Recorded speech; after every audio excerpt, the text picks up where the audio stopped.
ایک آدمی کا اونٹ جلا ہوا تھا۔ کسی نے پوچھا کیسے جلا؟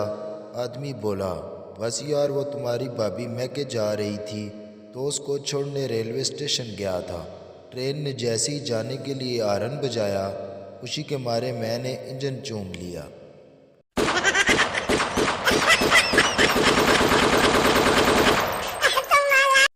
دوسرا لطیفہ، ایک شخص نے اپنے بڑے سے پوچھا حضرت مجھے اپنے عیبوں کا مکمل علم کس طرح ہو سکتا ہے؟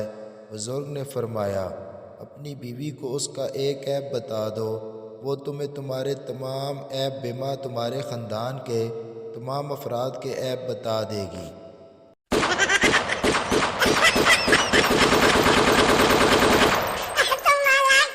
تیسرا لطیفہ، ایک سال سے شادی کا جو وظیفہ پڑھ رہا تھا آج کسی نے بتایا وہ سعودی عرب کا قومی ترانہ ہے۔